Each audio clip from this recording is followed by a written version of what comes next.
கொள்கிறேன். நான் எடுத்துக்கொண்ட தலைப்பு எங்கள் தமிழ்.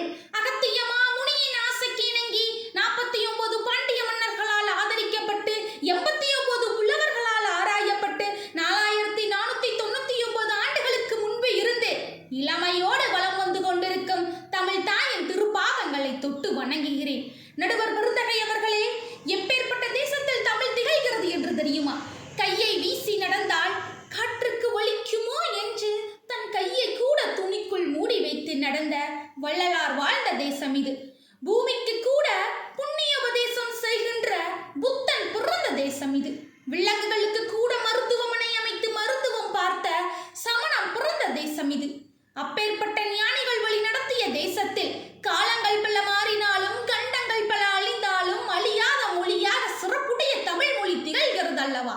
தமிழ் என்னும் சொல்லில் தாய் என்னும் வல்லினமும் ஈ என்னும் மெல்லினமும் இல் என்னும் இடையினமும் சேர்ந்து சிறப்புடைய மொழியாக திகழ்வதோடு மட்டுமல்லாமல் இல் எனும் எழுத்து எம்மொழியிலும் இல்லாத சிறப்புடன் திகழ்கிறது என்பதில் உறுதி.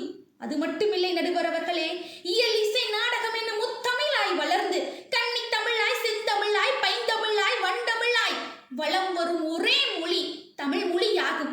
அத்தகைய சிறப்புமிக்க ஆதி மொழிக்கு நாம் சொந்தக்காரர்கள் என்று கூறுவதில் எனக்கு பெருமையே.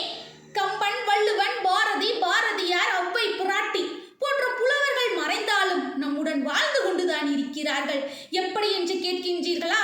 அவர்கள் எழுதிய கம்பராமாயணம், ஆத்திச்சூடி, திருக்குறள், பாஞ்சாலி சபதம், பாண்டியன் பரிசு, குடும்ப விளக்கு போன்ற எண்ணற்ற நூல்களை எழுதியவர்கள் நம்முடன் வாழ்ந்து கொண்டுதான் இருக்கிறார்கள். அவர்களை என்றளவும் வாழ வைக்கும் நமது தமிழ் என்று கூறுவதில் எனக்கு எல்லளவும் ஐயமில்லை நடுவர் அவர்களே. ஒரு மனிதனாய் வாழ பண்புமிக்க பணிவுமிக்க சமுதாயத்தை உருவாக்க நம் தாய்மொழியில் உருவான எண்ணற்ற நாவல்கள் தான் காரணம் என்பதை அனைவரும் அறிந்து கொள்ள வேண்டும். இன்றைய நவீன உலகில் ஆங்கில மொழிக்கு இணையாக தமிழ் மொழி தனது ஆதிக்கத்தை நிலைநிறுத்திக் கொண்டிருக்கிறது என்றால் அத்தகைய ஆதி மொழிக்கு சொந்தக்காரர்களான நாம் எவ்வளவு பெருமைப்பட வேண்டும். அரிது அரிது மானிடராய் பிறத்தல் அரிது, அதனினும் கூன் குருடு செவிடு இன்றி பிறத்தல் அரிது என்று ஔவை பிராட்டி கூறினார். யாமறிந்த மொழிகளிலே தமிழ் மொழி போல் இனிதாவது எங்கும் காணோம் என்று பாரதியார் தமிழை சிறப்பித்துள்ளார். வேறென்ன வேண்டும்? இன்றைய கால இளைஞர்களை உங்களுக்கு ஒன்றை சொல்ல விரும்புகிறேன். உங்களை இழிவுபடுத்தி வேற்று மொழி பேசுபவரிடம் போய் கூறுங்கள், தமிழ் என்பது உன் அவமானம் இல்லை, உன் அடையாளம் என்று உரக்கச் சொல்லுங்கள். இறுதியாக சாகும் வரை தமிழ் வெடித்து சாக வேண்டும், என் சாம்பலும் தமிழ் மண்ணில் மணந்து வேக வேண்டும் என்று கூறி வாய்ப்பளித்தமைக்கு நன்றி பாராட்டி விடைபெறுகிறேன்.